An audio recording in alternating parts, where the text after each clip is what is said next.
So welcome, Sally, to this afternoon session again. Nice to have you back in the Zoom room. I'm going to share my screen. I think let's dive straight into it, shall we? Yeah. We've got an hour and 50 minutes, so it's quite a bit to cover. Let's see how we can do it. I like to do the introduction to workbook part 2, which we didn't do yesterday. Let's have a look at the inspirational quote first. I think we did this a few weeks ago, so it's just a review of that, and then the idea of the hero's journey and flow and how it all integrates. So if you read the quote from Joseph Campbell. Follow your bliss. If you do follow your bliss, you put yourself on a kind of track that has been there all the while waiting for you. And the life you ought to be living is the one you are living. When you see that, you begin to meet people who are in the field of your bliss, and they open the doors to you. I say, follow your bliss and don't be afraid, and doors will open where they didn't know they were going to be, where you didn't know they were going to be. If you follow your bliss, doors will open for you that wouldn't have opened for anyone else. Yeah. Any thoughts on that? It sounds different every time I read it, but just a different feeling each time. I just like the idea of all those doors just being available to us and always there for us. Just got the vibration to be able to, see what's there, to experience what's there. Yeah, well, one door closes, another's open. So it's a very kind of the door analogy is a nice one. Opening to, well, who knows what's through the door? You walk through the door, there's a new reality, and so doors are opening for you.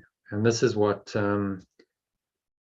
Carl Jung called synchronicity, and the early Csikszentmihalyi called flow. It's been called many things. Wu Wei, it was called by Lao Tzu back 2,500 years ago. Yeshua refers to it as miracles. It's this unexplainable energy that starts flowing through one's life when you tap into the source. And this is what Joseph Campbell means by following your bliss. So what he's done is he studied all the myths and legends, many seemingly different cultures, religions, philosophies, spiritual traditions, and he formulated this monomyth, saying, well, it's all really the same story. Everyone is searching for this bliss. They're searching for who they really are, and they're searching for a happier, more flowing experience of life. And that's what the hero's journey is about. And so it ties in with various other conceptions by psychologists. Synchronicity, Carl Jung called it, which describes, he actually coined the term to describe circumstances that appear meaningfully related yet lack a causal connection. So there's no obvious, that caused that. It's not cause effect, but there's some kind of connection from seemingly random events, and you go, that showed up. We all know the feeling. You'll think of something and then it'll show up, or you think of a person and then they phone you. And there doesn't appear to be causality there, but they relate it. So there seems to be some kind of meaningful coincidence happening. That's what synchronicity refers to. So he coined that term, but Yeshua calls it miracles. Not necessarily explainable logically, but there's a connection between these events and ideas that was helpful. Synchronicities are not unhelpful. They're there to benefit you and help you on your hero's journey. So he found there was just, this one universal story that every one of these myths shares. And he called it the monomyth, which is the story of the hero's journey. All the heroes and heroines with stories in these various traditions choose to undertake in order to discover who they really are, despite the obstacles, trials, temptations, and challenges presented by the ego, which is just the belief in separation and their separate self-concept. That is a necessary consequence of the belief. So what the hero is really struggling against is his own self, his own separated self, his own ego, trying to stop him from awakening. And so it's the hero's journey is the story of spiritual awakening. And then there are these three main stages of this monomyth story: departing from the known world, which is just departing from perception with your normal thought system. So that's this part, the known world, how you perceive the world, and you saying, I'm going to leave this behind, and I'm going to primarily shift my perception, change my mindset. I'm going to change my perception. That's what moves you from the known to the unknown world, which is then initiation. Part 2, initiation into the unknown world, perceived with new spiritual awareness. So I'm seeing with fresh eyes, although I may not go anywhere different.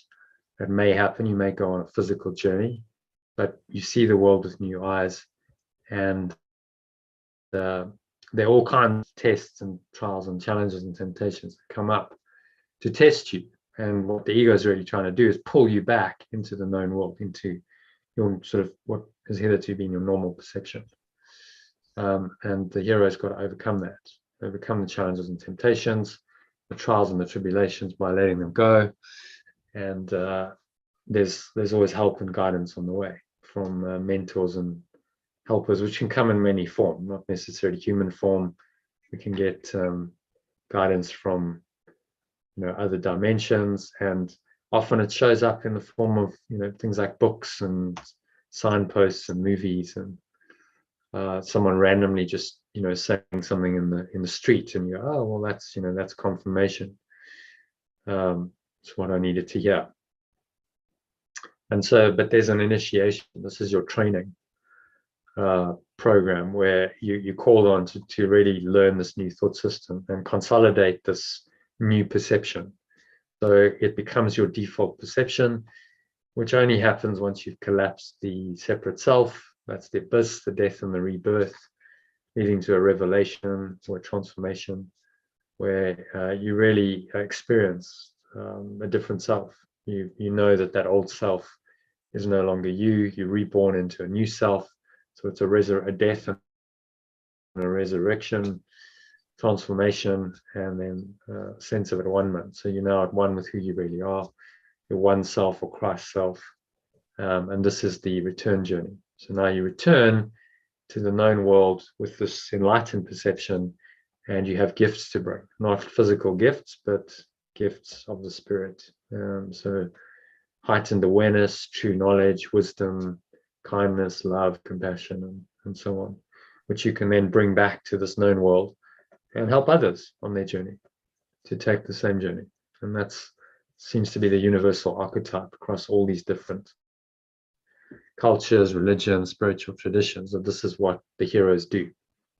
And so we're on the same journey. It's useful to map it out and really understand, where you're at. And Nick Guest was going, okay, yeah, so I'm around here at the threshold. So it's like, okay, so wherever you are, if you're there, then your next step is to be bold, have the courage to step into the unknown. So yes, okay, I'm up for this. I'll take the next step, which he did. So if you listen to this recording, Nick, well done for taking that step and being willing to undertake. There's inevitably going to be some challenges coming up, but as he said, I'm not scared of them. It's like, well, take on the challenge. So it requires courage. Someone who's at a base level of courage or above in our scale of consciousness, which I'll just show you quickly here. So the scale of consciousness. What does it do that? Quite figured out why it does that. Okay, never mind. We'll do that. We'll just scroll down then. On the map of consciousness, courage is the breakthrough level of 200. You break through from negative consciousness, egoic consciousness, into positive. And the hero's journey to break through that threshold to leave the known world requires courage. So that immediately moves you above the level of 200, and then you're climbing the scale as you go on the hero's journey. So you can see how all of these kind of dovetail, whether you look at it as a circular route, you look at it as a log scale, like David Hawkins has put it, with different levels. It's already just different ways of framing the one journey that we're all on, the spiritual journey. And these are useful. They're just signposts or a map of the territory to help us to understand it better and make better choices. Okay, so any further? I mean, we've looked at this a number of times now. Anything else about the diagram you want to ask about? Any insights?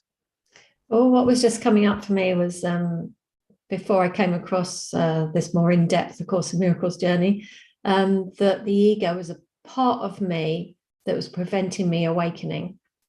And then I think what now is clear is that it's not me in truth. Although ego is still a thought or thoughts. So it's still similar. I think everyone goes through this journey of understanding, don't they? They take the step of like, oh, I'm sabotaging myself, I'm resisting forward or whatever. So yeah, that's what was coming to me while you were talking, that although now I see that ego isn't real, isn't a part of me, in truth, is still just a thought, isn't it? So when we get to the challenge where we need courage to break through, it's just a thought. It's a thought. Will I, won't I, isn't it? It's like, we can easily have, it's not just staying in the known ground, it's having new thoughts. So you have a new thought, I'm really ready and willing to go forward. Yeah, and really explore that. Okay, the new thought is, well, maybe this world isn't real. Maybe I'm not real. Maybe the separate self isn't real. And then it's saying, okay, I'm up for that. I'm not going to deny that.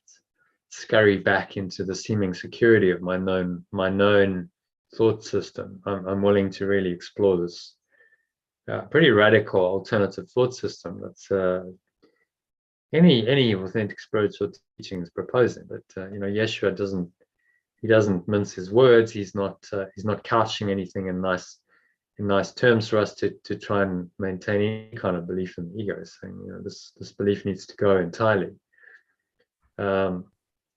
So it takes a bit of courage to take that on and say, oh, okay, I'm really up for that.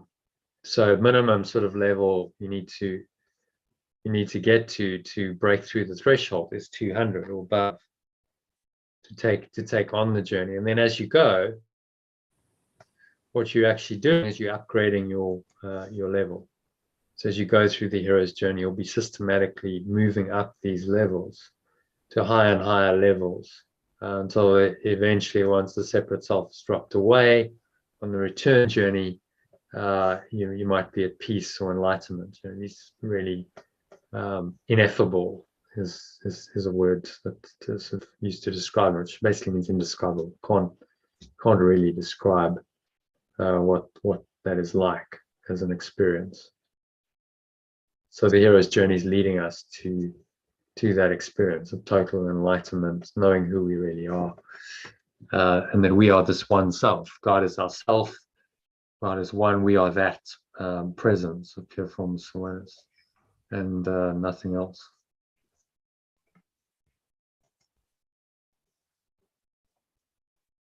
Okay.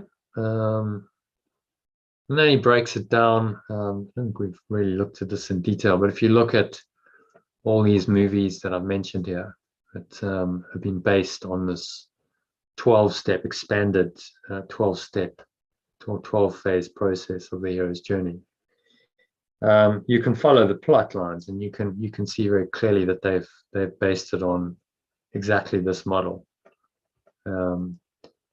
So it starts off with the hero in the ordinary world.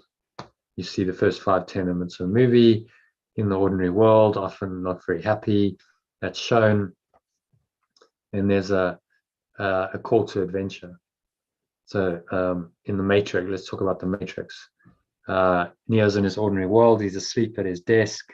That's how it starts. You can see a search going on. He's searching the internet for this character called Morpheus. So that's his kind of known world. It gives you a picture of a seeker straight away, and he's asleep at his desk, clearly alone. So he lives alone.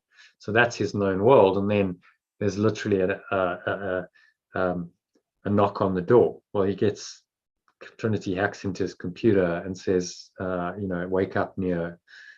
So metaphorically, it's like, okay, wake up. It's a call to adventure, literally. And then knock, knock, and literally a knock on the door is the call to adventure. Will you go with us? They say, well, I think we should invite him. Will you go with us? And she's told him, follow the white rabbit. So, he listens to the call to adventure, literally goes down the rabbit hole into the dungeon or wherever they went. And then there's consequences. Then he gets some challenges the next day because he's late for work.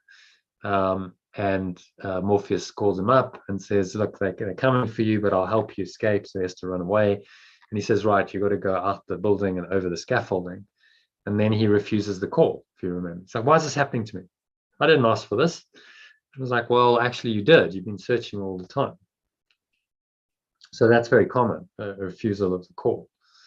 And then he meets the mentor, but he has another chance. So he meets the mentor, he meets Morpheus, who's his mentor, his guide, and he gives him a final choice. He says, look, blue pill, red pill, what are you going to choose? Are you up for this or not? And that's the point of no return, where he has to cross the threshold. And that's the end of the first act of the movie, first half an hour.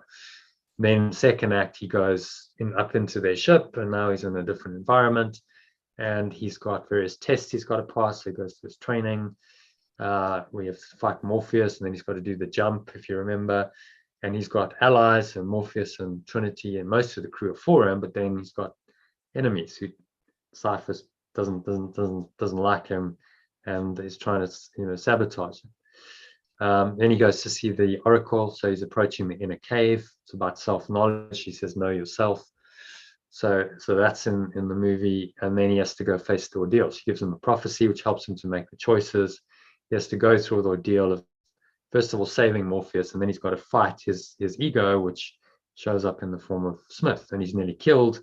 Well, he fights him, he just survives, then finally he gets killed, but he resurrects. So there's literally a death and a rebirth in the movie. Power of love resurrects him.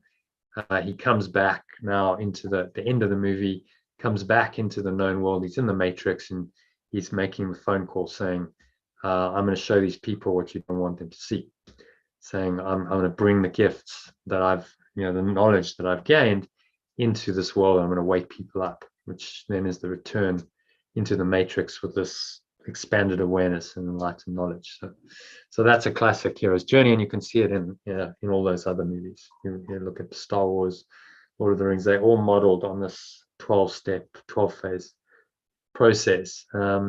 For a reason, because it works. It's a storyline that resonates with us, and it grips our attention, and so we want to watch these stories because we resonate with the characters. Everyone on some level wants to awaken, and so even if you're not consciously on your hero's journey, there's something in you that resonates with the hero and kind of wants to do what they're doing.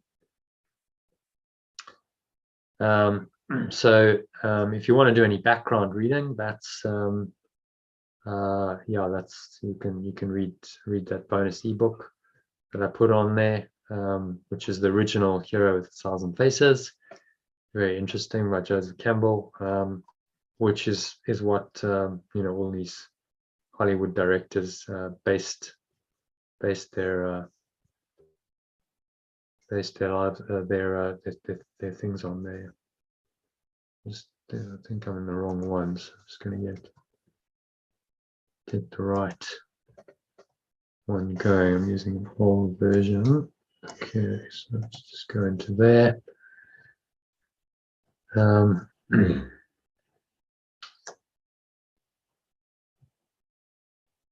So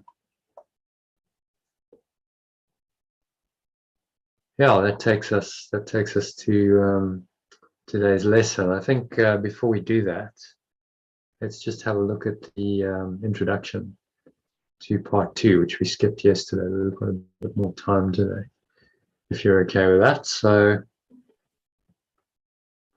look, see it. Done a bit of translation of this. So this is introduction to the second part of the workbook, and he's saying, well, here's, the pace is changing. This is a phase shift. This is where we're going. This is where we're headed, and he's giving us a little clue and guiding us as to know how to practice in this introduction. Okay, so you want to read. Words will mean little now. We use them but as guides on which we do not now depend. For now we seek direct experience of truth alone. The lessons that remain are merely introductions to the lines in which we leave the world of pain and go to enter peace. Now we begin to reach the goal this course has set and find the end toward which our practicing has always geared. What is the end? Peace, enlightenment. Which end are we talking? Yeah, well, the end is ultimate enlightenment and transcending the illusion, becoming one with your source again, letting go of the body and any concept of a separate identity, and just merging with the oneness. We're merging your mind back into source. So that's the end, the ultimate enlightenment, transcending the illusion of time and space entirely. And he's saying you're getting closer to this. We begin to reach the goal this course is set, and we find the end toward which our practicing is always geared. So there's a ultimate goal, ultimate destination. And then while we're still here, we experience much more peace and love. And he's saying we're moving more. The second part of the workbook is really experiential. First part is about unwinding your mind, really looking at your false perceptions, deconstructing those, letting those go, to open the way for the truth to arise. And then the second part is more about entering more deeply into that truth. So these are just very short ideas and commentary on those ideas that help you to kind of just enter into the experience more so than in the first part, where there's still an element of that, but it's a lot about undoing. So a lot of the mind training exercises in the first part are about looking at whatever the difficulties are and then thinking about them differently, and so it gives you a specific exercise to do. And what he's doing now is just more a pointer into a deep inner state where you just drop into that of your own accord. Well, you contemplate the lesson, and that takes you into this deeper inner state. Okay. So any questions on number 1? No, it's very clear. Seek direct experience of truth alone. Okay, so number 2. Now we attempt to let the exercise be merely a beginning, for we wait in quiet expectation for our pure formless awareness of perfect love and source. It has promised it will take the final step itself, and we are sure its promises are kept. We have come far along the road, and now we wait for it. We will continue spending time with it each morning and at night, as long as makes us happy. We will not consider time a matter of duration now. We will use as much as we will need for the result that we desire, nor will we forget our hourly remembrance in between, calling to pure formless awareness of perfect love when we have need of it, as we are tempted to forget our goal. Okay. Any thoughts on that? Well, I've got the morning and night thing going off, but the hourly thing is still pending. Spasmodic, what's the word? Every now and again, whatever. But I think I do it in different forms. I might not actually do a breath break, but I will do something every hour. I'm pretty sure, roughly. So yeah, I think I'm following it as well as I can. Yeah, it doesn't have to be 5 minutes. I mean, you could do it in 10 seconds. Just ideas, bring in the idea for a short period of time, hold it in mind, have a little thought experience, let it go, and continue with your day. So the idea is you're just drip feeding your mind with this new idea throughout the day, and that interrupts the pattern of the ego. And when that idea goes in, even if it's just for 10 seconds, there's an interruption of your normal train of thought. Yeah. That's what he's trying to disrupt the normal train of thought, introduce a new thought that's totally transcendent. It doesn't really affected by anything on the material level, and allow that to happen frequently. So you're reprogramming. It's logical if you want to reprogram a mind that's been very fixated on thinking in certain ways, and we thought through the ego for many years, but you're going to have to do it regularly, repeatedly. So that's why he's asking us to do it hourly. If it was possible to do it once or twice a day and that was enough, then I'm sure he'd leave it at that. He'd say, well, okay, just do it once or twice a day. But he knows how deep-seated and persistent the ego is. So he's giving us this practice, doing it hourly, because he knows that's going to help us to finally undo the ego. Are there actually Course in Miracles cards that do each lesson, so you could prop the card up and see it? I think so. Yeah, I know. There's. I've never had them myself, but I've heard people speaking about Course in Miracles cards. Did you say you had? I've got some Course in Miracles cards. Yeah, I've got some on the table. Lynn has made some, but they're not the lessons, not the workbook lessons. I've not seen any actual workbook lesson cards myself, but I'll keep my eye out, because I just like the idea of propping it up, and then every time I see it, look up on my desk or wherever, and I just see the next card. I think there are wisdom cards, but I'm not sure if they're the lessons. I don't think they are. Yeah, there's an opportunity for someone. Yeah, well, maybe some point. The content, these slides that I have are digital, but they could be printed and put them onto a little card with the original and the translated version. And then you can just. Very nice. Yeah, good idea, Jonathan. Have the card around, yeah. Yeah, let me know. I'll definitely buy that, because it would be very nice. Well, I need to finish the program first digitally, and then and then we'll see. But that would be better, wouldn't it? Because the cards would be still, a bit of a challenge to completely understand. So yeah, all right. I'll wait for yours. That's fine. Thank you. So what was that cards I was looking for? Cards.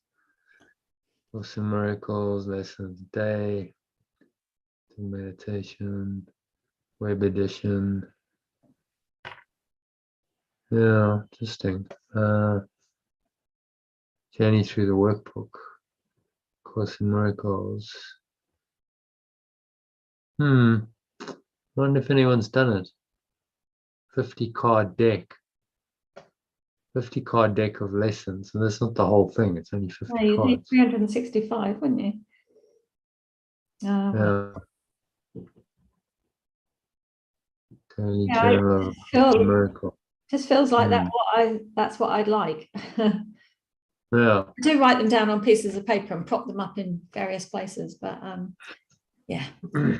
Well, I suppose ideas on your phone, you can just pull it up on your phone and look at the slide in Telegram. True. Or on the email. Yeah, but So, that's been another step of having to find the phone, open it up, have it live. Yeah. But yeah, I get there's that. a value too. So, at some point, I'll do it. And then that could be another thing we offer. Like, okay, if you want this, go to our shop and buy the cards along with the program. And then you can, pull out the appropriate card and you can carry that around with you. Yeah.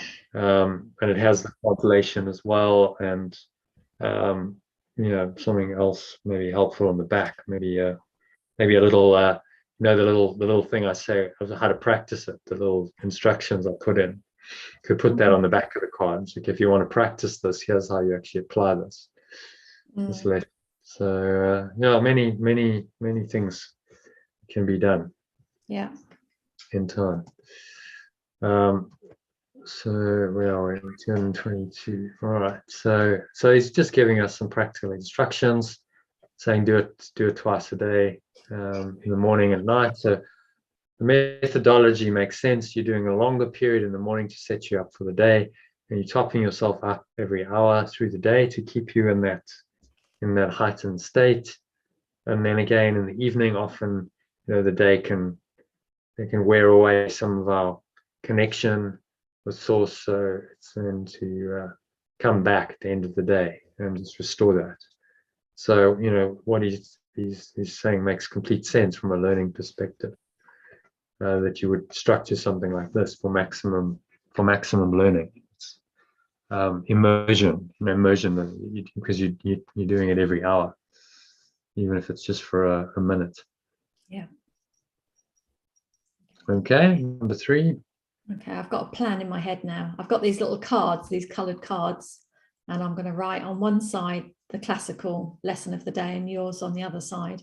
Okay. And leave them propped up. Okay. Yeah.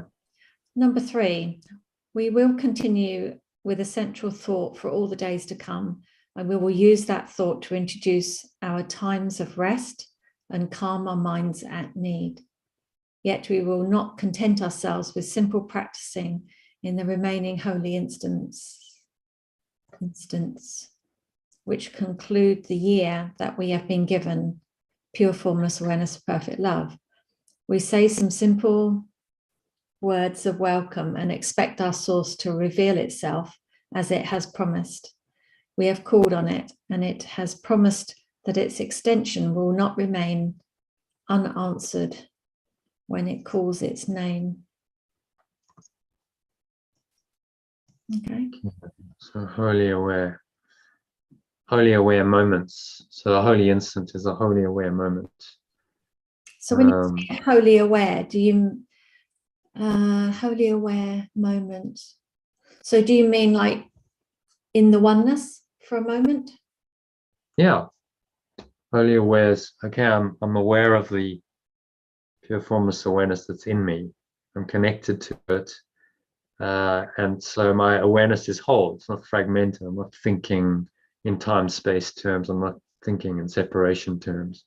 I just have that wholly aware presence. And the moment that it happens is in the wholly aware moment, or the holy instant, where I'm just, and you notice as you go on this path that you do have these moments where you just, okay, I'm just present. I'm aware. I'm not really thinking, but I'm aware. It all feels quite peaceful. It feels quite nice. That kind of a moment would be called a wholly aware moment.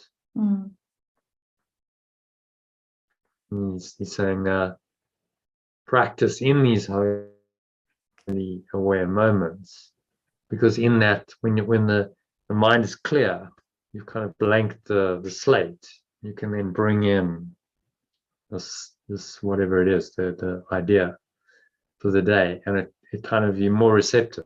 It's an empty vessel can hold it. You know, that's the idea. So if your mind is already full, then it can't hold it. But if you've emptied yourself, which you have to do in order to be in a holy aware moment, then you can receive into the empty vessel you've created. Okay. Yeah, okay. Holy aware moments. Anything else there? Introduce our times of rest and calm. So that's talking about these 5-minute or your 5-minute breath breaks. Yeah, I suppose I hadn't thought about them as rest. I thought they were refocusing, but yeah, rest. Okay. Yeah, it is. You're resting from your normal way of thinking and operating. So it's actually a great way, you know, in terms of stress and productivity. I've done research and I found that people who pulse their energy, they take frequent breaks, will do a lot better. They're more productive, and it's more sustainably productive because they know how to integrate rest into their life. So it makes, you know, their life sustainable. And if you don't do that, and you're just burning energy, mental and emotional and physical energy all the time, and not restoring it, which is what a lot of people do, then you're heading for a crash. It's not sustainable. So, you know, the classic thing is the very ambitious, driven A-type personality works himself or herself into a standstill and just can't do it anymore and just break down. It's like a complete kind of breakdown of health often, or relationships, finances that can also be a factor. Often that what they do have is money because they've dedicated their minds to the pursuit of money and material goals. But it's not sustainable because they don't understand the idea of rest. That rest is essential. You know, if you can't just be always on.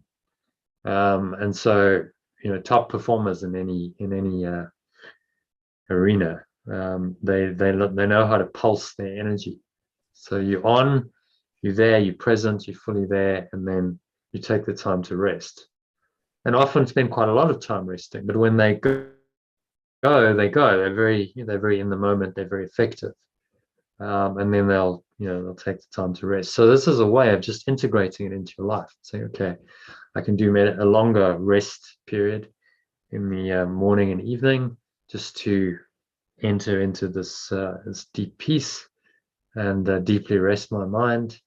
And then during the day, you top yourself up to maintain the connection with that rest, source of that rest. So the rest really isn't physical rest, is it? It's mental rest. It's letting go of the resistance to go back to our thoughts. Yeah, I mean, people say I'm resting my body. Well, you don't really, you know, the body, unless I suppose if you're physically active all the time, you had a really like physically active day, you know, it can be like, okay, I'm just giving the body a break. But for most people in modern society, it's mental, emotional rest. Why we sleep not to rest the body, but to rest the mind. The body gets rest at the same time, but it's actually resting of the mind that we need, because we can't go in this illusion for too long without a reconnection with source. And that's why you need 2 hours of deep sleep a night, because without that reconnection, deep connection with source, you'll go insane. You start to lose it. So that's, sleep is one form of rest, but this is saying integrate it into your life in other ways through practicing these lessons as meditations. And that's going to make the whole thing sustainable. And it's paradoxically, it's going to make you a lot more effective and productive if you're working in the world. They've done research, as I said, on productivity, and they find that the people who rest I think the optimum was actually every 25 minutes, 5-minute rest for every 25 minutes of work. And if you follow that schedule, it's just a whole lot more productive than working all the time. So it makes, it makes scientific sense as well. Stress reduction, which is what you find with the course. It's true, and so actually in all dimensions, it's true. You can see evidence for it in the scientific realms. If you measure it with surveys or however they do it, you see that this kind of structure to your day makes a lot of sense. It's going to make you happier, more flowing, more effective, more productive. So you're not being asked to sacrifice anything, really. A lot of people get worried, oh, I'm going to lose something with this course. It's going to take away a whole lot of time to work, or whatever, the fear is. And I'm saying you need not worry. No, it's just the opposite, isn't it? You're plugging yourself into the power source. Yeah. And that power, it's not a linear power. It's not saying, okay, well, 1 + 1 is 2. You're not going up in a it's exponential, so it's multiplication. Where it's like the log scale, 1 to the 10 to the power of 1, 10 to the power of 2. It's more like that. So you don't need to be that concerned with the linear. You're still going to seem to have time as a constraint, but you can kind of start to play with that and flex it. By doing this kind of thing, you actually create more time. That's the idea. Yeah. Okay, so there's, he's saying this is what you need to do, and that's all built into the Art of Letting Go program. So if you follow it, then you're following his recommendations here. Okay, so number 4 then. Oh, hang on, I just lost my picture. Okay, number 4. Now do we come to it? Now do we come to it? But what's he referring to? Let's just make sure. Almost that its extension will not remain unanswered when it calls its extension. Let's just clarify this. Extension calls its source's name. It's maybe calls instead of name, we'll say calls on its source.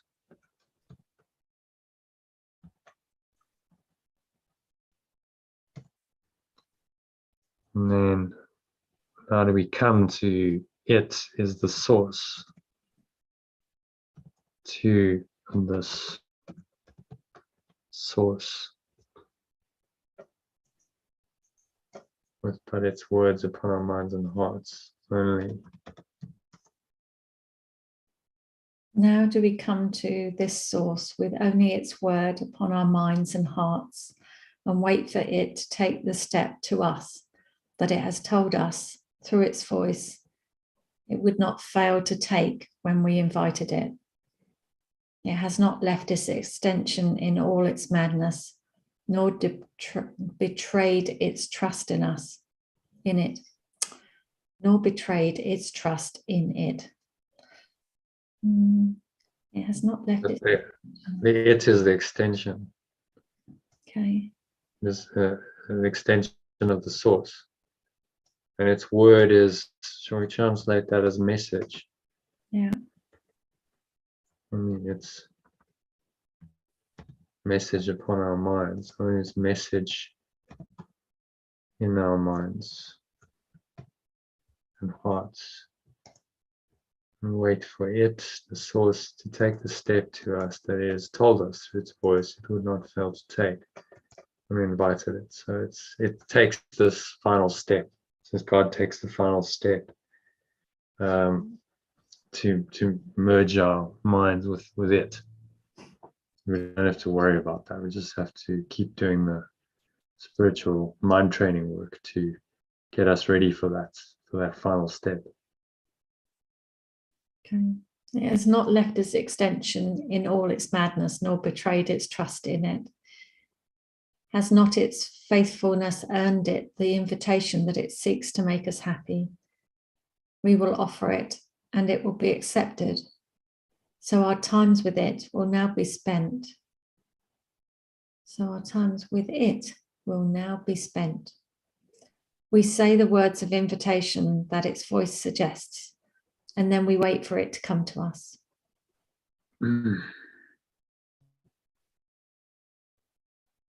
So our times with it, so maybe let's say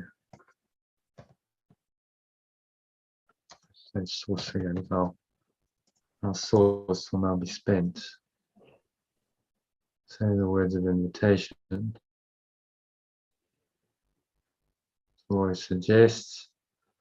So these are the words he's given us in the lesson, and then we wait for it to come to us. So he's saying the source is going to speak to you directly in these lessons. Cool. Yeah. Yeah. All good. Shall Just be open to that. I read it from the top again? Yeah. Now do we come to this source with only its message in our minds and hearts, and wait for it to take the step to us that it has told us through its voice. It would not fail to take when we invited it. It has not left its extension in all its madness, nor betrayed its trust in it. Has not its faithfulness earned it the invitation that it seeks to make us happy? We will offer it, and it will be accepted. So our times with our source will now be spent. We say the words of invitation that its voice suggests, and that we will wait for it to come to us. Okay, makes more sense now.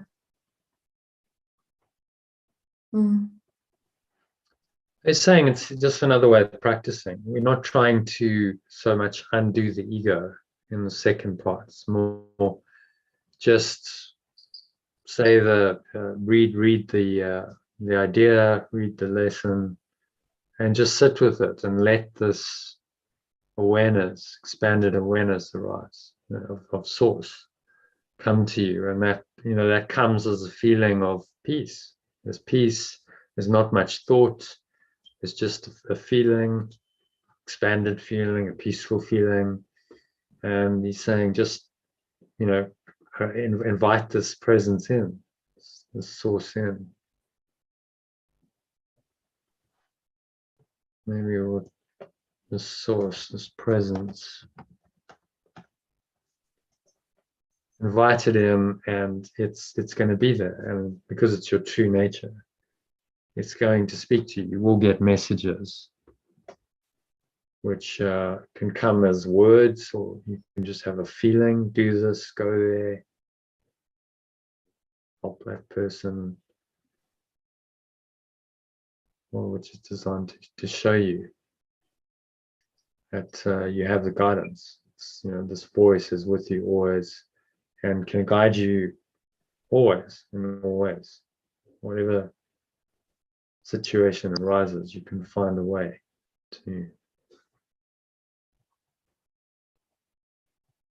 do what you need to do by listening. So much more experiential, I think, less kind of mind training oriented and undoing false thoughts and perceptual training. We've done all of that.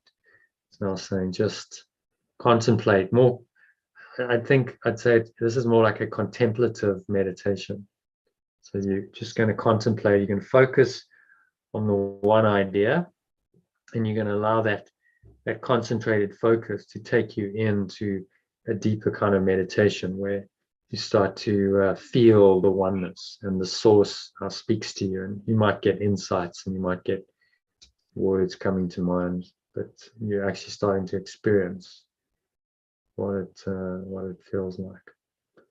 So much more experiential and shorter, much shorter, not a lot of words, just very short sutras, short sutra type, and then you sit with it, you read it, you contemplate it, and you let the words just help you as a portal to enter into a deeper experience of it. So he doesn't need lots of words.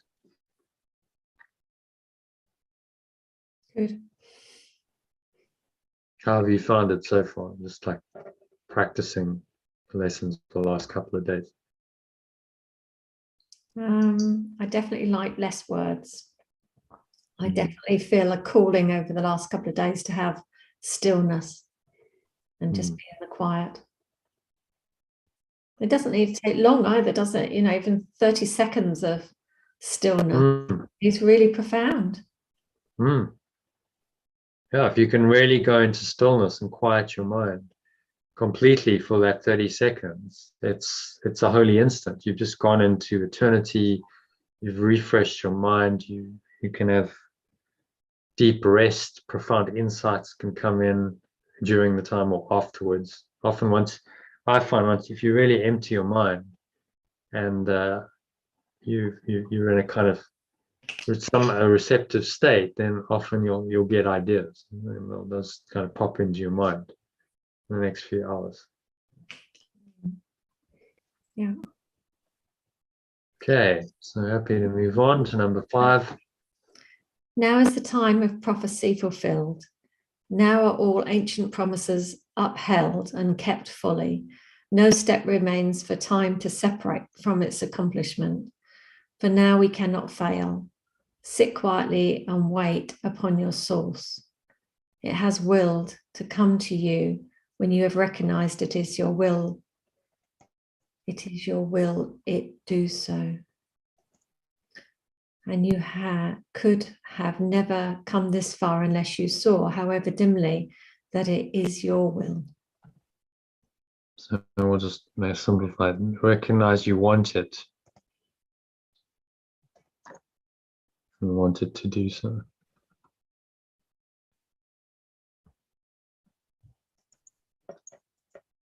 And you could never have come this far unless you saw, however dimly, that it is your will. Unless you perceived, however dimly, that it is your will. And so ultimately this will is your will, and it's the will of God. And there's only one will or awareness.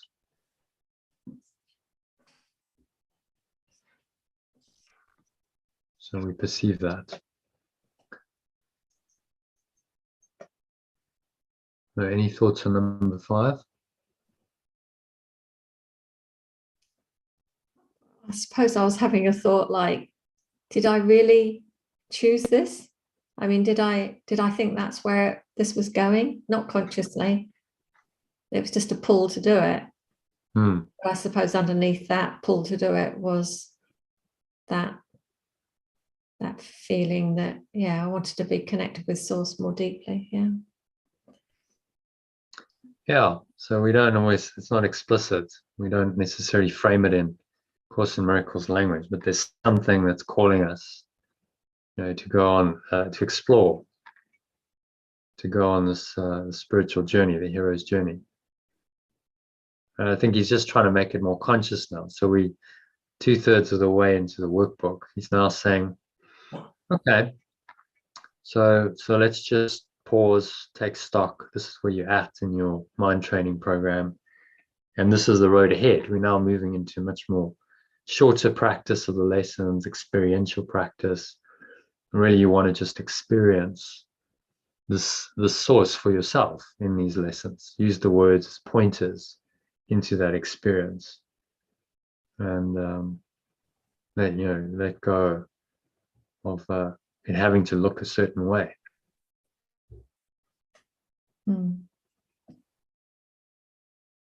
You're just trusting. Okay, I'm in the moment. I'm in the present moment. Being guided. I'm in my meditation. That's great. That's really blissful. And I come out of it and I continue to be guided. This presence is always with me. And I just check in every hour. Just check in, make sure I'm still connected. If anything comes up in that hour, you can then deal with it. You can let it go with the help of your breath break. Okay, so happy with number 5? Yeah. This may be a bit more conscious. Right, number 6. I am so close to you, we cannot fail. Source can give these holy times to you in gratitude to it, who taught us how to leave the world of sorrow in exchange for its replacement given us by you. Such a funny way of writing it, isn't it? So it's now addressing. He does this as a kind of prayer. I'm so close to you. Okay, so I'm so close to you, we cannot fail. So he's talking about himself, as Yeshua, some kind of brother. So I'm so close to you, we cannot fail. Source, we give these holy times to you in gratitude to it. We could change that because he's actually addressing the source. Our source.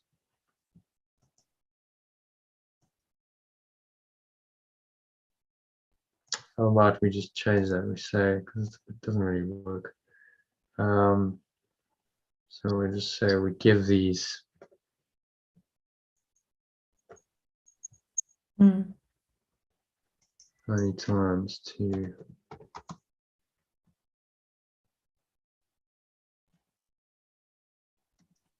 give these many times to our source.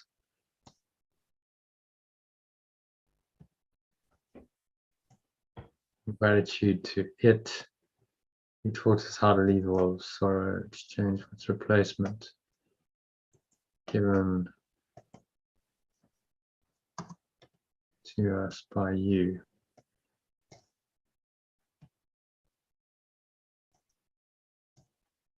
And then who could become which?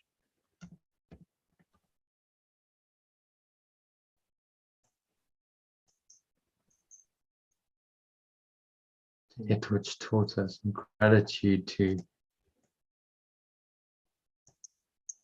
Instead of it which, we just change it to this presence. It's presence that taught us how to leave the world of sorrow in exchange for its replacement given to us.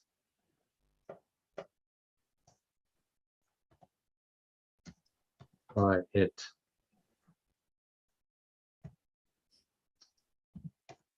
Okay. We'll read it from the top again once we finish the paragraph. And carry on. We look not backward now, we look ahead and fix our eyes upon the journey's end.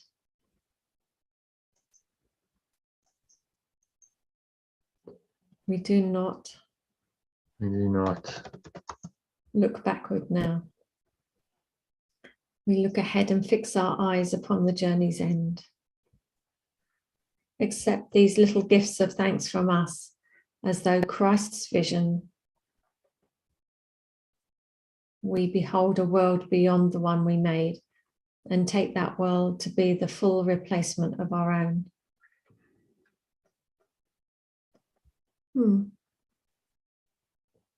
So again, he's addressing source. So accept these gifts. So are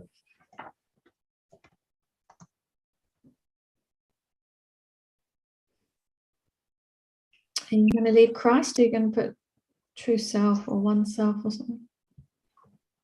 Yeah, it's definitely, we'll translate that. So this presence, these little gifts of thanks from this presence.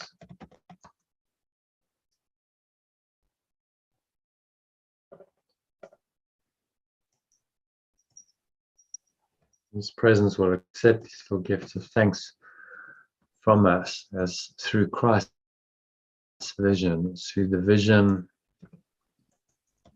of our true self.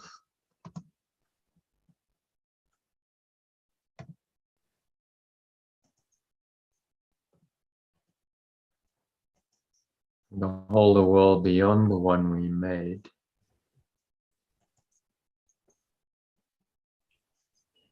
And take that world to be the full replacement of our own.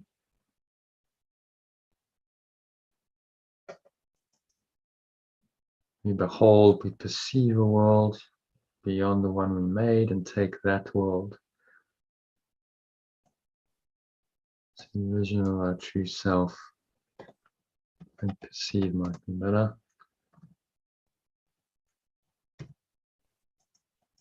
Okay, so you want to read it from the top? I am so close to you, we cannot fail. We give these holy times to our source in gratitude to this presence that taught us how to leave the world of sorrow in exchange for its replacement, given to us by it. Its presence. We give these holy times to our source in gratitude to its presence that taught us how to leave the world of sorrow in exchange for its replacement, given to us by it. We do not look backward now. We look ahead and fix our eyes upon the journey's end. This presence will accept these little gifts of thanks from us, as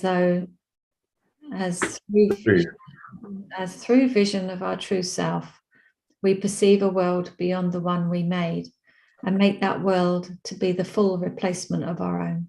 Yeah, okay. So we want to look at the operating system again. It's just Holy Spirit, Holy Trinity. No, not that one, sorry. I thought I had the right one. Holy Trinity, there we go. So this is the operating system he's talking about. Through the true self, which is the Christ, also known as the Buddha or the Atman in Eastern teachings, we now perceive the world differently with fresh eyes, and we see everything differently. All the people, things, places, events, circumstances, situations, really every experience. Everything we experience seems to be happening in the physical world of time and space is now perceived from the true self. So we have true perceptions. This is also called Christ's vision, also called miracles. We call it whole awareness through forgiveness, letting go, or surrender.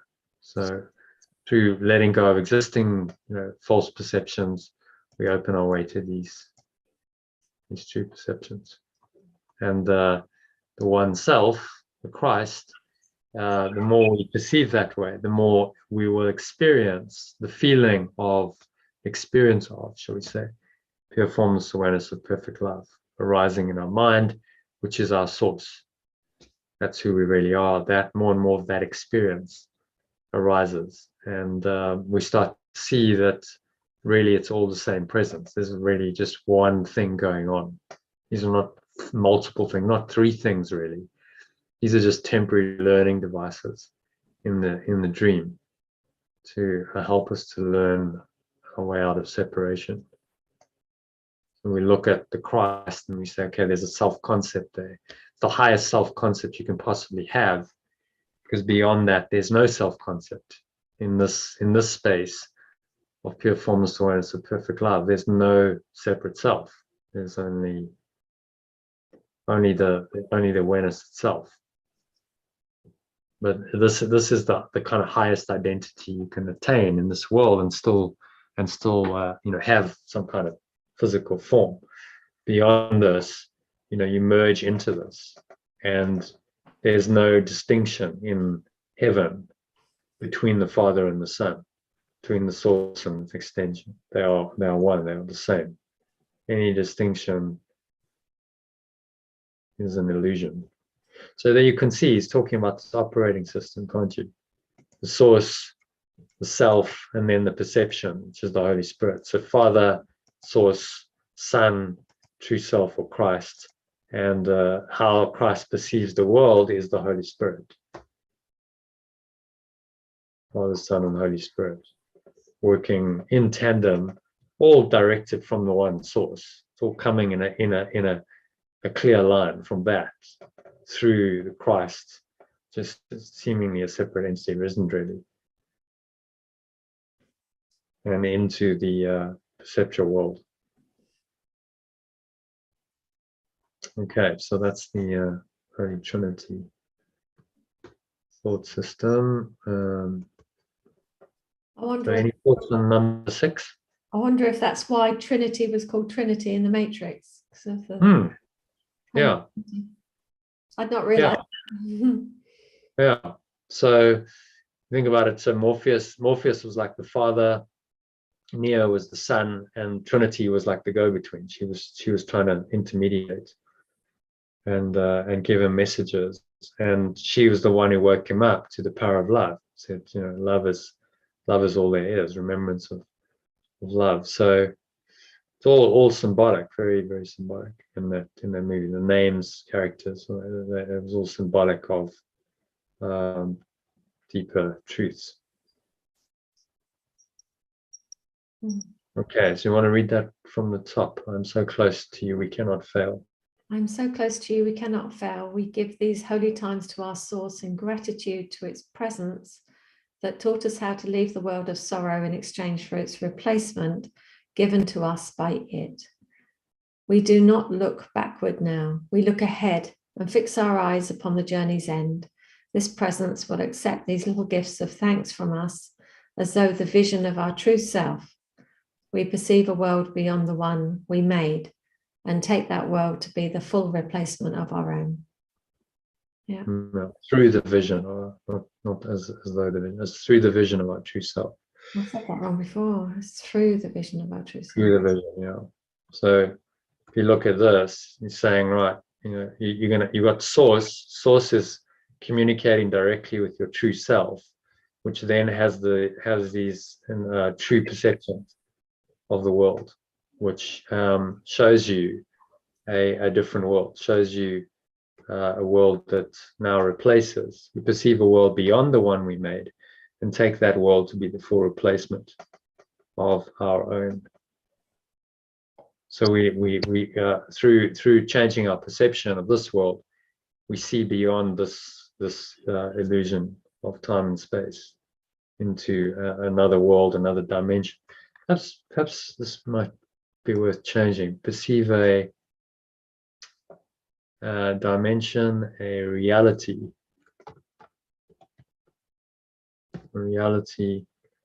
beyond the one we made, and take that reality. Yeah. Hmm. What do you think? Better than world? Yeah. Take that reality to be the full replacement of our own world. Yeah, world gets muddled up with the physicality of the earth, I think.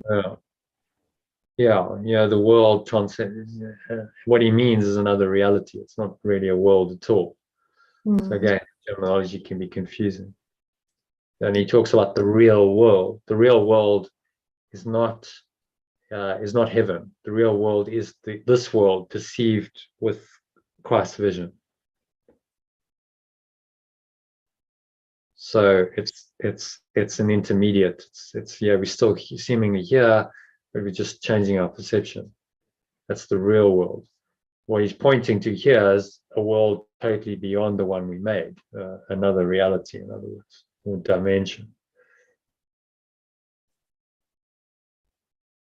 And again, dimension means split mind, actually, literally two minds.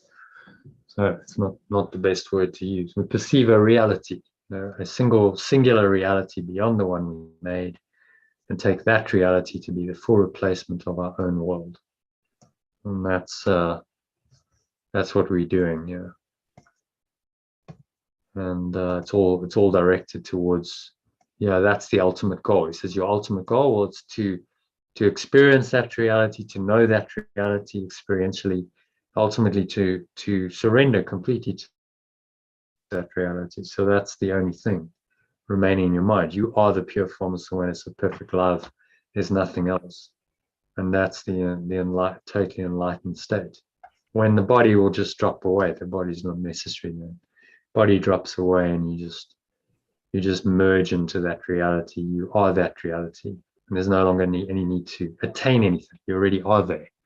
You are that reality that you've been seeking for so long. Okay? Yep. Happy with number 6. Yeah. Number Yes. What's staying with me is, like you said, when the body's not needed, it melts away. But I suppose to us that's changed our perception, the body just doesn't exist anymore. But to those that are in the dream still, they have to make up a story in their minds that that person's died, that the body will deteriorate in the earth and it will turn to dust. And that's the whole time story again, isn't it? That there's a process. But to the person that's awakened, there's no process. It's just now they've woken up, no body. Yeah, no, I'm just talking it through to myself to make sense of it. Well, it's interesting, you know, what's happening with the Queen, because it's almost like everyone's looking at death again, aren't they? And so everyone's like quite sad and nostalgic and all of that. But it's an opportunity really for people to look at, you know, this phenomenon called death again, from the Holy Spirit side, and really not be sad. Like there's nothing to be sad about. All that's happened is a form has dissolved. She was never a body anyway. So you know, nothing's really been lost. But we go through all of the rituals. You see all the coffin and all of this, and it's like because people don't really know how to deal with death, and so we try and deal with it in these ways of, okay, well, you know, we have the ritual and we have the ceremony, and you know, we have to go through this to kind of grieve and to let it go. And if you're awakened, it's like, well, nothing really happened. I mean, as Jesha says, no one really dies in this world because no one was really born in the first place. You know, nothing's really ever happened. It's just a false idea spinning itself around in a dream world, and none of that is true. So birth and death are illusions, just like everything else on this plane.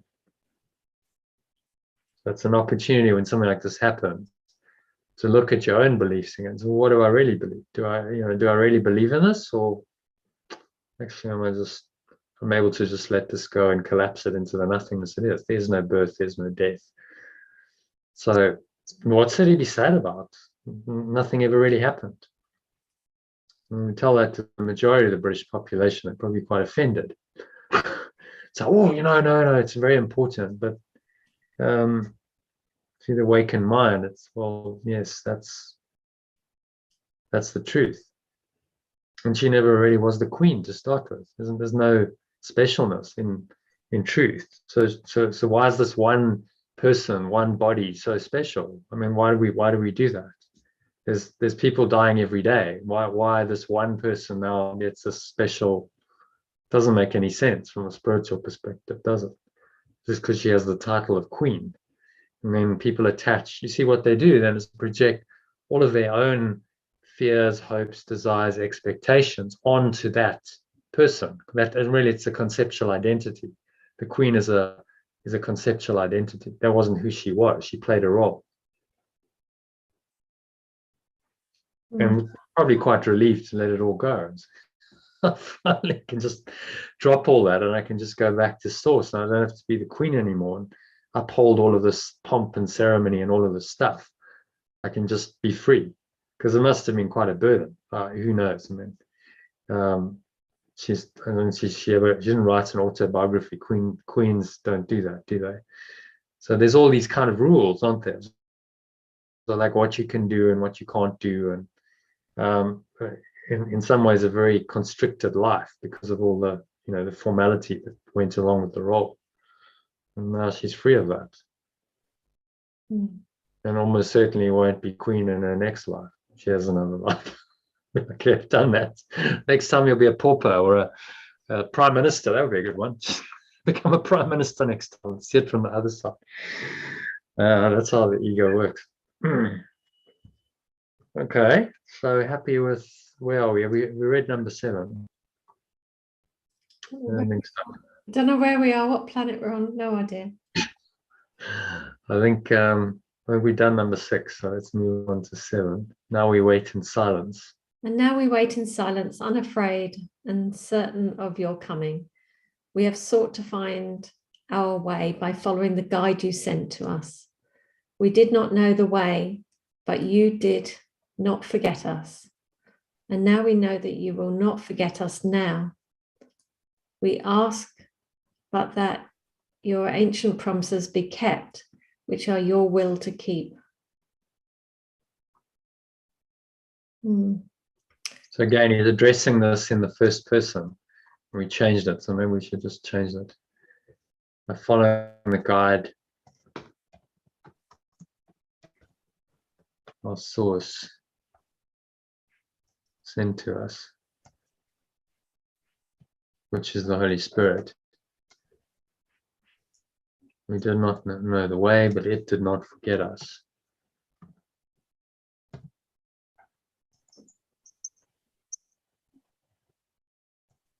We know that. So again, yeah, this idea of appealing, he does this actually in the in these lessons. Every lesson from now on will have a short prayer where you're addressing the source directly, which I'm always a bit in two minds about. So you're addressing it as though it's some kind of entity, but you're actually just talking to yourself, your own source. So I suppose maybe that's helpful because it's like, okay, I'm actually acknowledging it and addressing it by name, but I'm really just talking to myself, which sort of indicates that I still have a split. You see what I mean? I'm like, so who's talking to who then? Yeah. If I'm only the one self, it's not really anything other than me. Eventually, you're going to collapse that and go, I don't need to pray to God because I am God.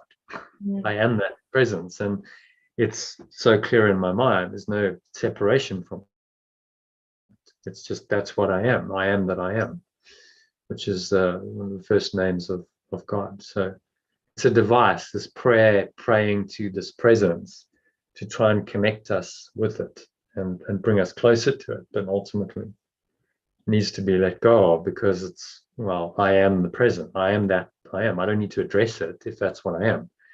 So you're talking to yourself. This is the kind of madness the ego indulges in. People go, why did you do that? You silly. You're speaking to who there? Who are you talking to? Who's berating who? We'll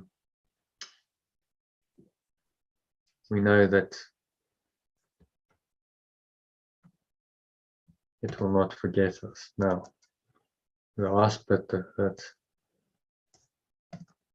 its ancient promises.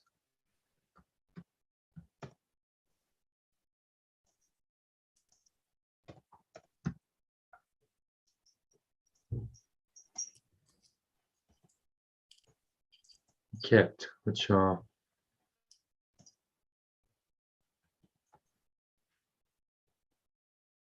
its will to keep, which change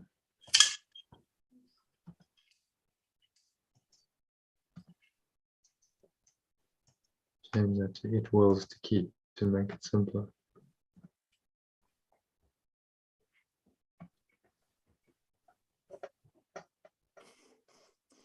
We will with you and asking, we will with it.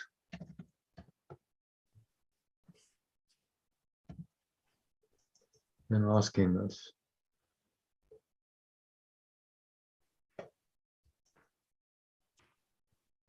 We will with it. We are. We will with it. We agree with it. We are one with it, maybe. What do you think? We are one with it in asking this. Source and extension. Holy will created all that is, can fail in nothing.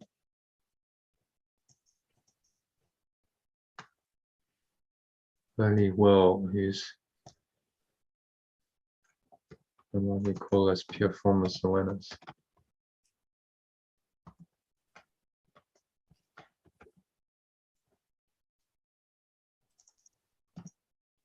Source and its extension is pure formless awareness, created all it is, extended all it is.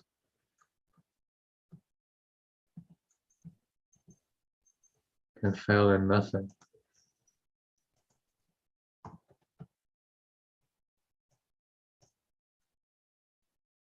Cannot fail in anything.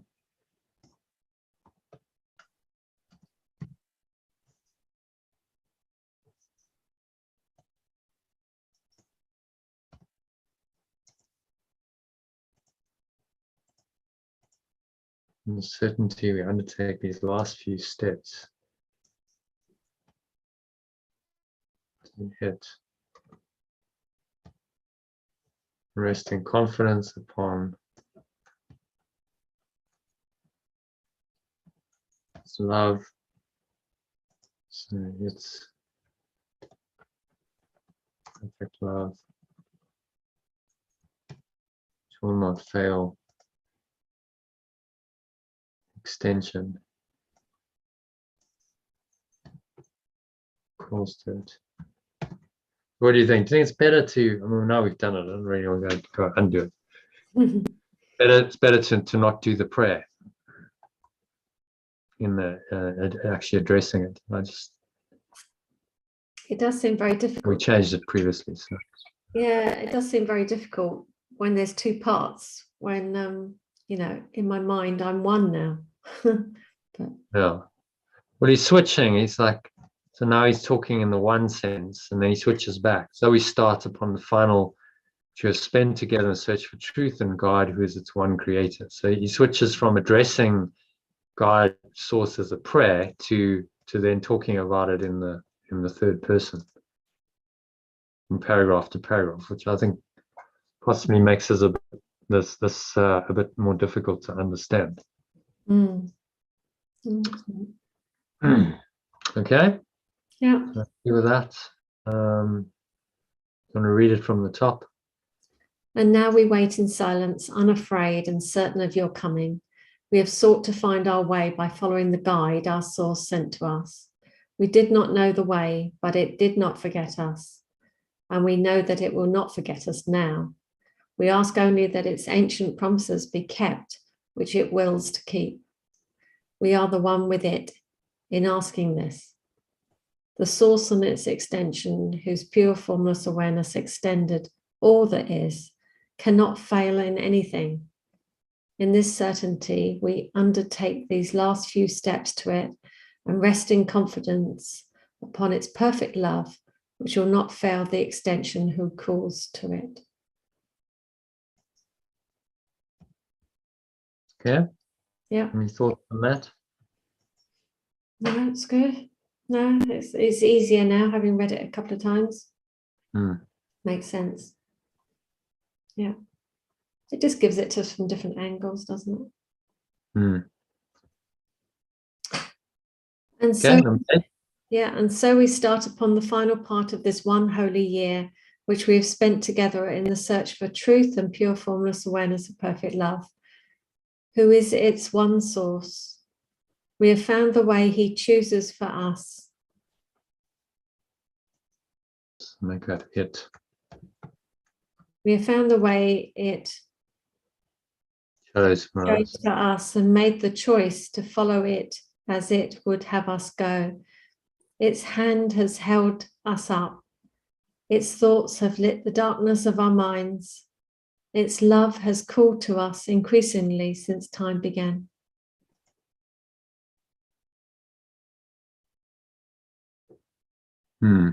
Unceasingly. Increasingly, unceasingly. So in other words, since time began, always on.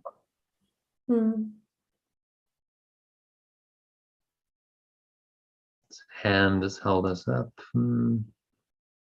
Its support. Its thoughts have lit the darkness of our minds, lit the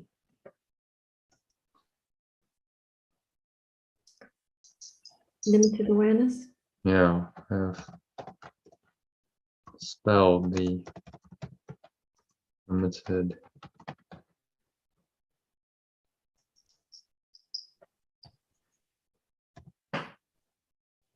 Love is called to us unceasingly since time began.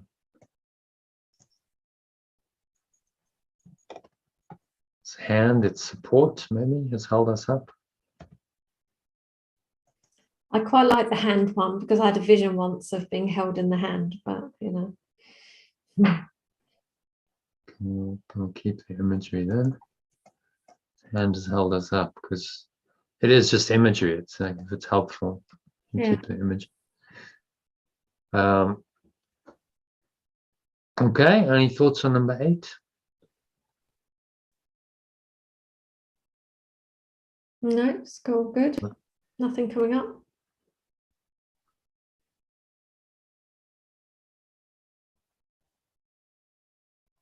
Yeah, unceasing. I like that. This is the last bit. Its thoughts have dispelled the limited awareness of our mind. Its love is called to us unceasingly since time began. So it's been this presence always. It's always been there, and now we're just finally listening. Yeah. Which is quite momentous. You think since time began. That's apparently 15 billion years ago. That's an enormous length of time. And you are bringing that to a close. You're finally closing out on time. You're saying, I'm ending time, going back to eternity. I mean, it's a pretty momentous thing to do, and you're doing it in one lifetime. It's mind training. Quite amazing, really. Yeah. Okay. So number 9. We had a wish that pure formless awareness of perfect love would fail to have the extension whom it created for itself. Created, extended. For itself, maybe from itself. Whom it extended. Changing sense there. Extended for itself. Extended for itself or extended from itself? From itself makes sense, doesn't it? I think it makes more sense. We wanted pure formless awareness of perfect love to change itself.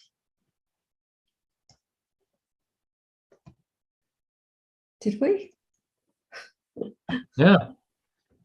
All right. I don't remember making that decision, but okay. No, it's all become unconscious, but we be what we would make of it. So we decided we weren't happy with this what we have, what's given to us by God, this awareness, and now we wanted it to change itself, be what we would make of it. So a false awareness in our mind, and that's the whole split. We've departed from pure formless awareness of perfect love, which is God-given, coming from source, and we've invented another awareness because we wanted something else. We thought this would be a better idea than the existing awareness we had, and experience has taught us that it's not a better idea. In fact, it's a disaster. It was never a good idea at all to depart from it, and now we can return. Yeah. And we believe, and we believed that our insane desires were the truth. And now we are glad that this is all undone and we no longer think illusions true. The memory of pure formless awareness of perfect love is shimmering across the wide horizons of our minds. A moment more, and we who are formless, pure formless awareness of perfect love's extensions are safely home where it would have us be. Hallelujah. A moment more before rise again. A moment more. We are pure formless awareness, perfect love's extensions are safely home, capital H, to make it where it would have us.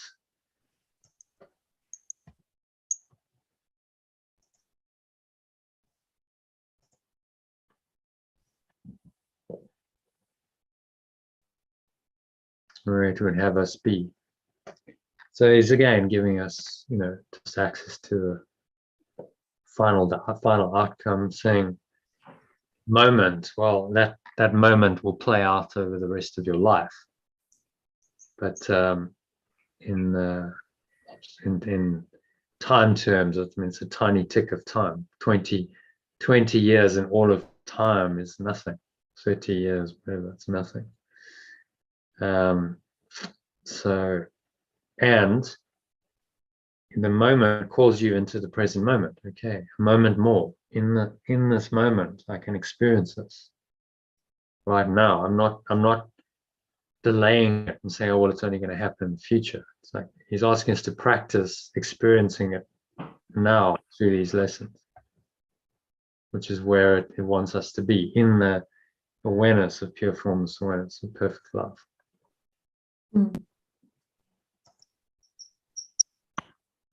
Okay, so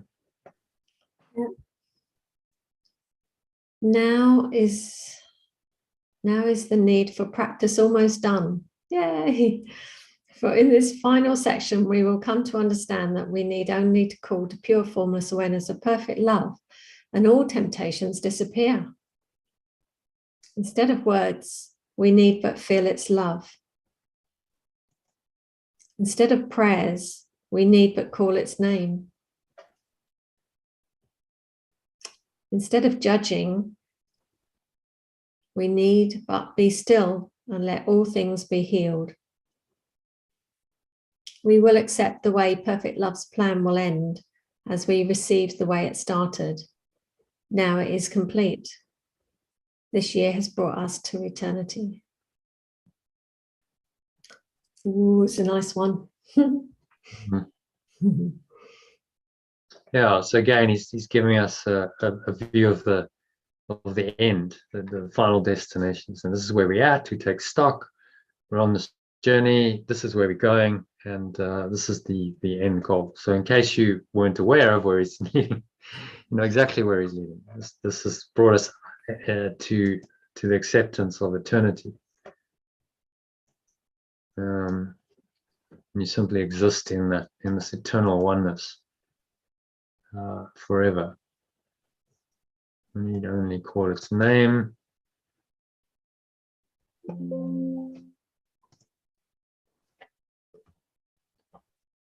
Instead of judging, we need only be still and let all things be healed. Accept the way perfect love's plan will end as we receive the way it started, which is our call to adventure. Now it is complete. This year has brought us to eternity. It's a very lofty goal. He's saying in 1 year you can start to have eternity consciousness. You know, time experiences that transcend time and go into a timeless, eternal state of mind. And how is it for you after 16 years of doing this? How do you feel every time you read this? Yeah, it's just really lovely. I love you know the language, what he's pointing us to. So it just feels very comforting, very peaceful, very restful. It's like, that just remind yourself that eternal state is always there. And although we might still be active in time and busy doing stuff, there's an awareness that there's this eternal presence is always there. And ultimately, none of this matters that much because of it. So it gives you this, although you can do and you can flow in the world, it gives you that ultimate perspective. Well, it doesn't really matter that much. Eternity is eternity. That's where I'm going. That's my home, and this is all just very temporary, and it'll be over quite soon. So what am I getting upset about? What's the fuss? There's really no need for drama. It's just the eternal perspective. Nothing is really a problem, is it? So yeah, I mean, it still speaks to you. The words are just pointers to an experience. So you use them, and then you use them as tools to go into the experience again, and might be a deeper experience than last time. And what's interesting as well, I mean, I know I've read this before, but you don't really remember it. So it's like fresh every time. You read it and you go, well, I know I've read it before, but you don't remember it. So it's almost like rereading the course afresh every time. I think, but because it's so big, one of the reasons for that, it's not only the depth of material, because it's so big, there's so much in it. And it's over a whole year that, just the way our minds work, we forget. And a year goes by and we've forgotten this particular passage, and then we come back to it and it's like, oh, okay.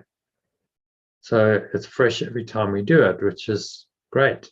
As you can, just carry on doing this for the rest of your life and never get bored and not say, oh, well, I'm done with that book now. I'm looking for something else. It's like, well, the words just bring you into an experience. And they can do that more and more deeply each time because you've let go of a bit more. So you're coming from great, just keep it.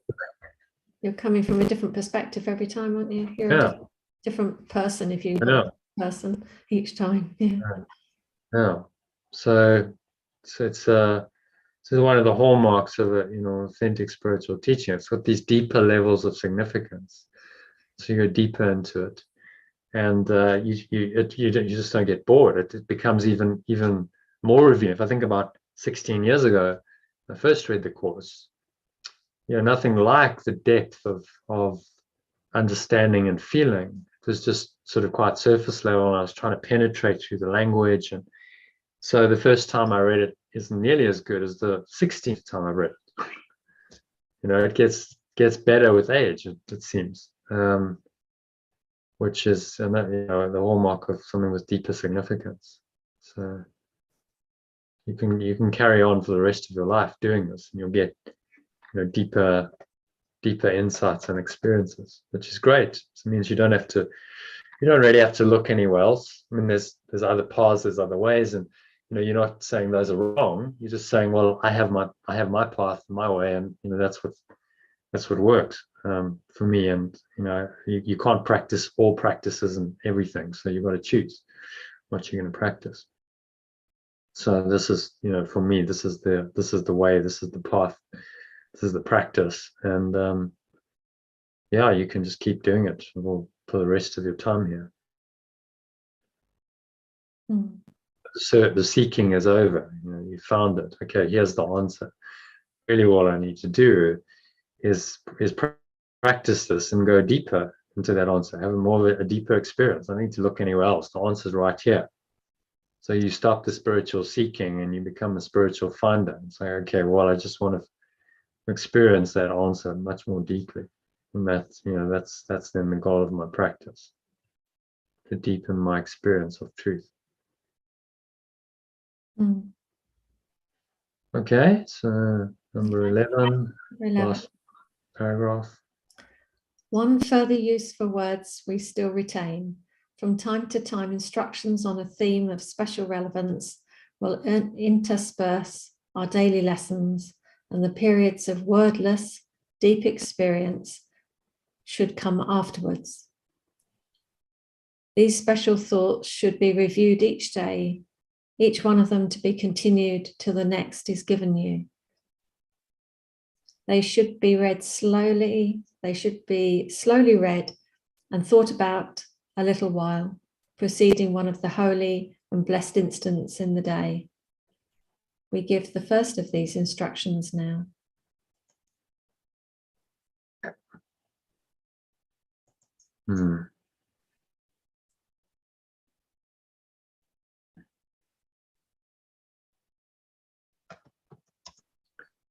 So these are these inserts. This one is on what is forgiveness. But you need to go in 10 minutes, is that right? 12 minutes. And I can do 20 to 3, so I've got 20 minutes. 20 minutes, okay. So we can have a look at the lesson, I think. We'll skip this. Let's look at the lesson and do a quick meditation on. How about that? Yeah.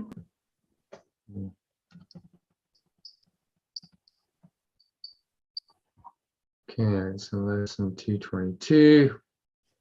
God is with me. I live and move with him. Perfect love is with me. I live and move in it. Yeah, I think what did I change it to? I live and move in. Love. No, I think I've made it this awareness. I Mm. live and move in this awareness. So it's relating perfect love. It's a pure formless awareness of perfect love. I live and move in this awareness rather than in it. I think is more powerful. Yeah. Yeah, I live and move. I live and move through its awareness was the slide actually. So let's just make sure we live and move.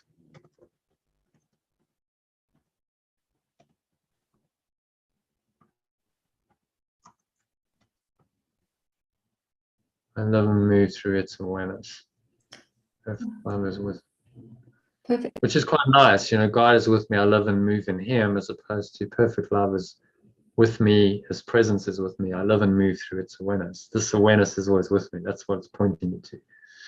I can't do anything without this awareness. Without this awareness, I have no life. So yes, I do live and move in it because it's my fundamental awareness. If it were me, I would say perfect love is in me. That's how I see it. Because as soon as I say with me, it feels like it's a separate thing. But that's just me. Perfect love is with me. Because it's got to be two things, hasn't it? If it's with me. Perfect love is in me. I live and move through its awareness. Okay. Well, like that. Perfect love is in me. I live and move. Because when I say it's in me, I can feel it in me. I live and move in its awareness or through its awareness? I live and move in its awareness. Yeah. Live and move in its awareness. Yeah. I'm in it, aren't I? I'm in the awareness. I am the awareness. I am love. I live and move in its awareness. Perfect love is in me. I live and move in its. It's more experiential, isn't it? Yeah. Okay, I like that. Live and move in its awareness. You just have to change the slide, but that's easily done. So carry on with the lesson. Yeah. Yeah. Okay. Pure formless awareness of perfect love is with me or in me. It is my source of life, the life within, the air I breathe, the food by which I am sustained, the water which renews and cleanses me. You see, it does say within there anyway. Yeah. Captures. Yeah. It is my home wherein I live and move. The spirit which directs my actions offers me its thoughts and guarantees my safety from all pain. From all pain. Thank God. Yeah. It covers me with kindness and with care and holds in love the sun. Are we leaving the sun, or what do we normally Extension. Which holds in love the extension it shines upon, who also shines on him, him, shines on him. Shines on it. How still is he who knows the truth of what he speaks today? And then it's done the small h, big H. How still is he who knows the truth of what it speaks today? Of what this presence speaks today. Okay. Yeah, let's read it from the top. Pure formless awareness of perfect love is in me.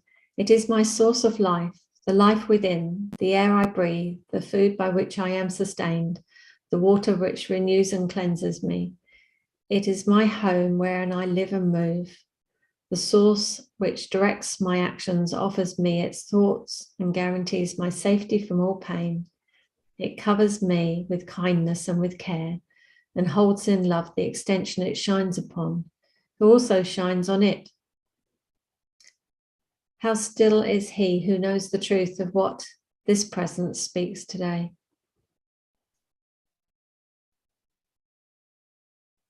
Yeah. Mm. I think that's she. So it says the extension, in love, the extension it shines upon and also shines on it. So is that saying that it's like a mirror reflection thing? Like we, the source energy, the extension of love shines onto the extension of, onto pure formless awareness? Is it like a mirror thing? What are we talking about? Covers me with kindness and with care, and holds in love the extension it shines upon. It also shines on it. Well, again, it's it's language to try and get us to recognize that it's all one.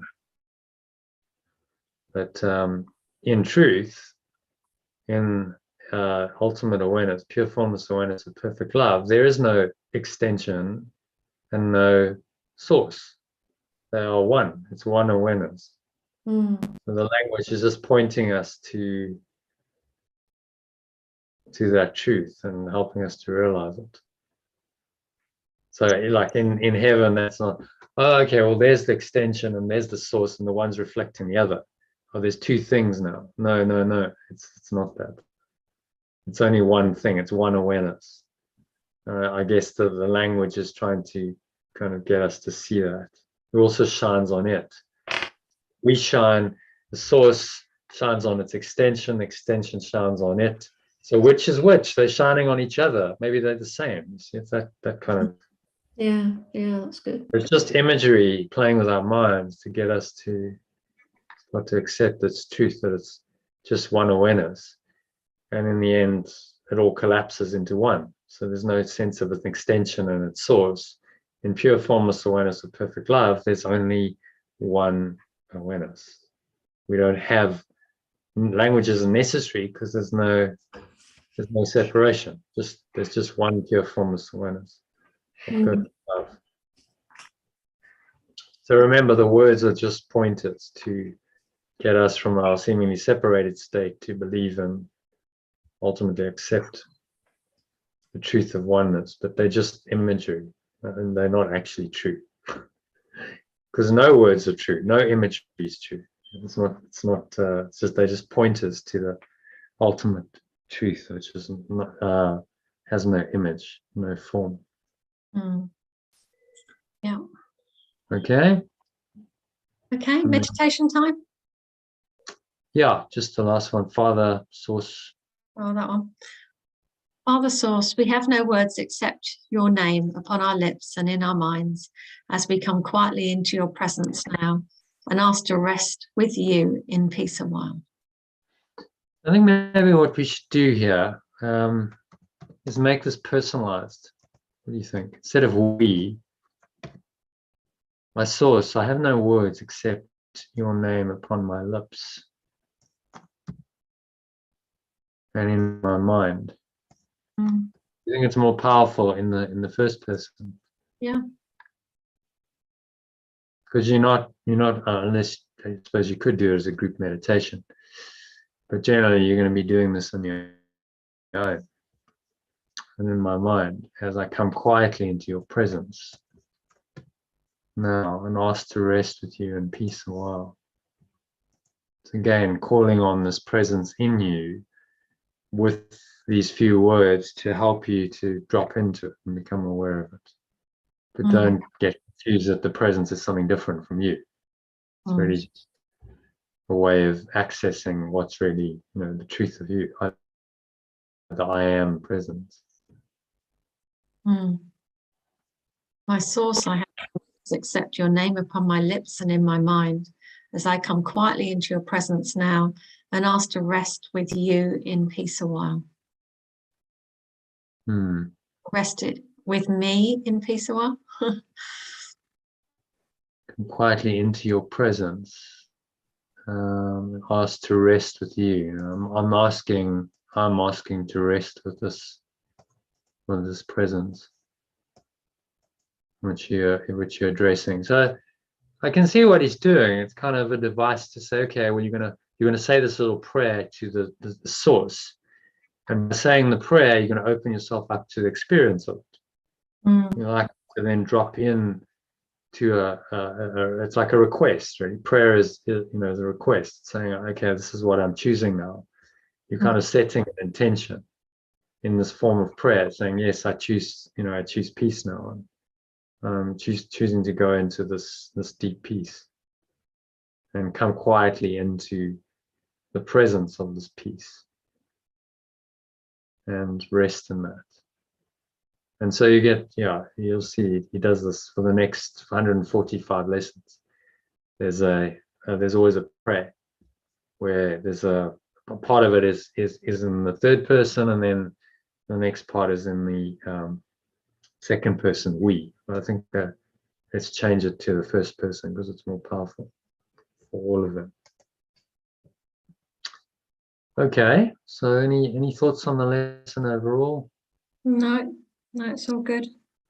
How it relates to the flow. The reason I chose the bliss was I live and move in its awareness, right? This is all encompassing. This is going to direct my thoughts, my words, my actions.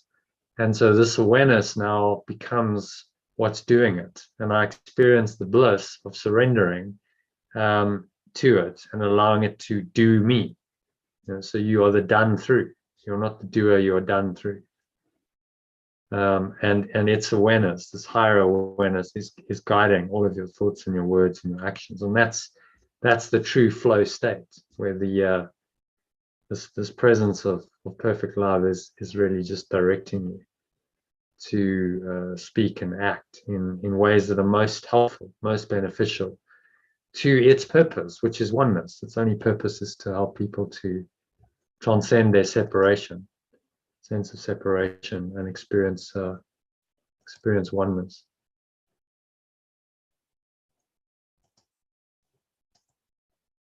So yeah, shall we do a meditation on this?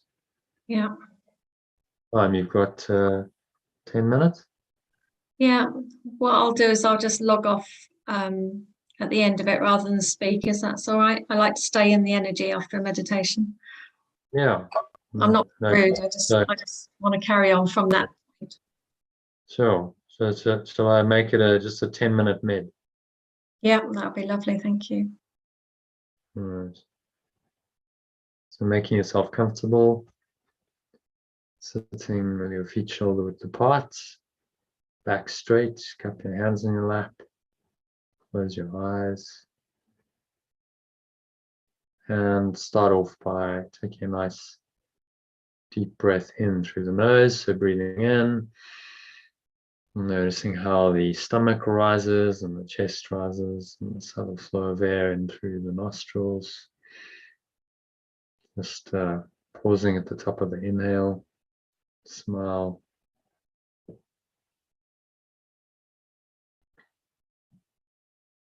And just scan your mind, and just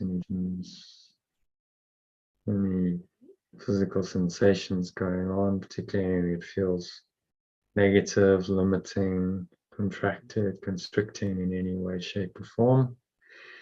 Breathe into that. Nice deep breath in.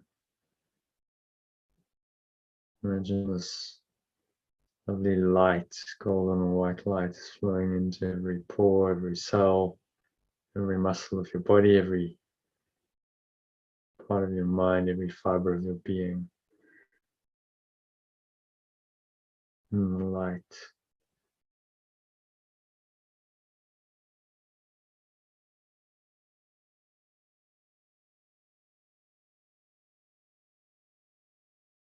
Feel that light in you.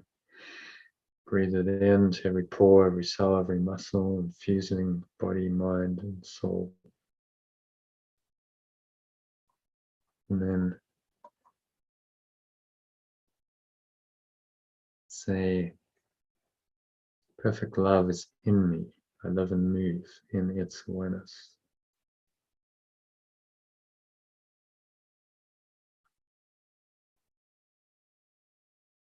Source, my source, address this presence in you. I have no words except your name upon my lips and in my mind as I come quietly into your presence now and ask to rest with you in peace a while. So ask and you shall receive. You rest in peace. Your mind is quiet and still.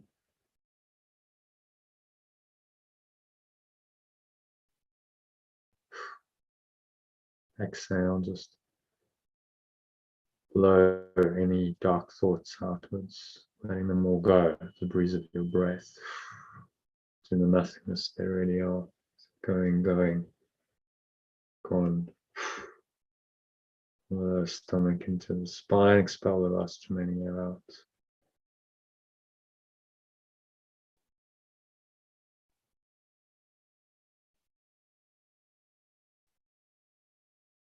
Letting them go. Surrendering them all.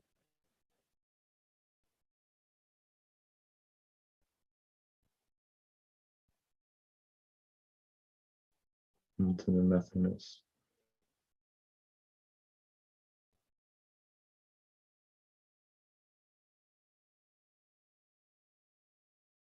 And resting in this quiet state of peace. You'll ask for peace from your source of your mind, and it will give it to you. Just rest in the pure formless awareness, perfect love.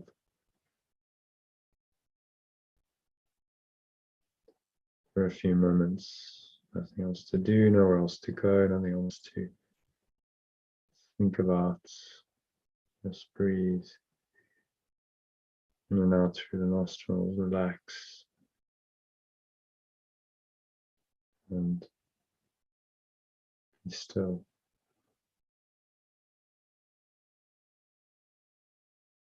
Rest in peace of God that surpasses all understanding.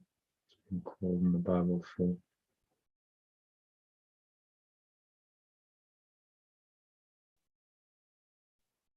Few minutes of deep silence. You're the source of life in you.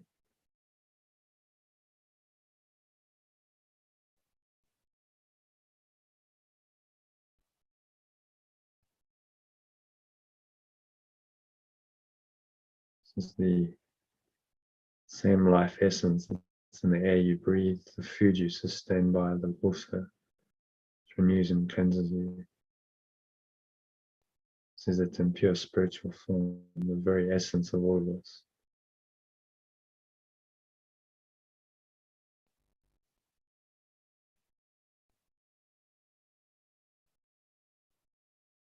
Surrender into this deep peace that beckons you into your home, when you live and move in this awareness. Now it's very passive and restful. Continue on after this meditation. This awareness can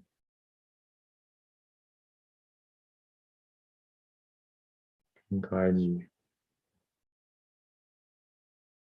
to speak and act in certain ways.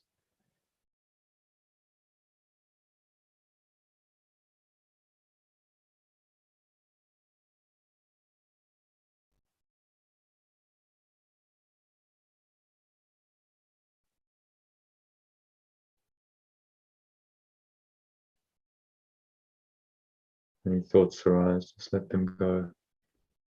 Blow them away with the breeze of your breath. Dark clouds leaving you. Going, gone into the nothingness they really are.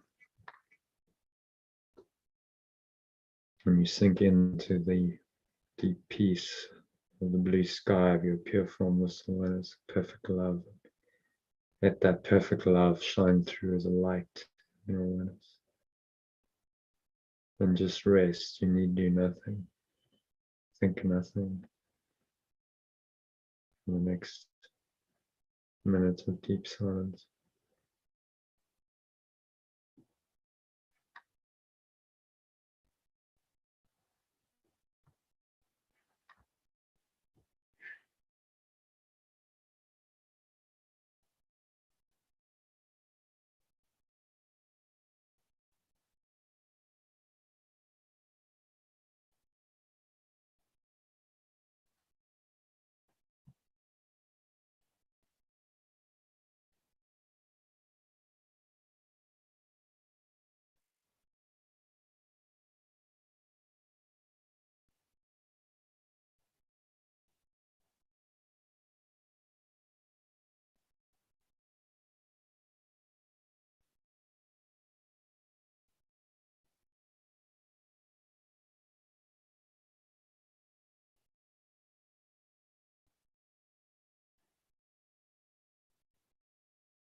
So just gently coming out of it.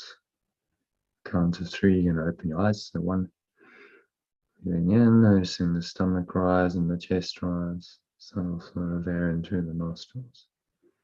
Pause at the top of the inhale, scan your mind, so noticing any thoughts and emotions, any related sensations going on, feeling that feels at all negative, limiting, contracting, constricting in any way. And you let it go. Exhale on the count of 2 with the breath, breathing it all out. And you go into the nothingness that really is.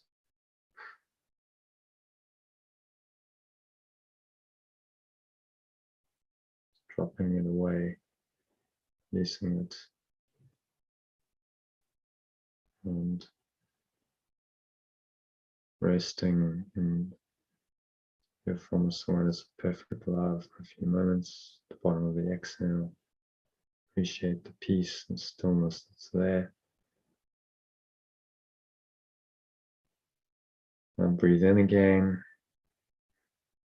Notice any smell in your nose, a taste in your mouth perhaps. Notice what you're hearing in the surrounding environment. There's no judgment, just pure perception, pure awareness. You're aware, but without interpreting, labeling, or judging anything.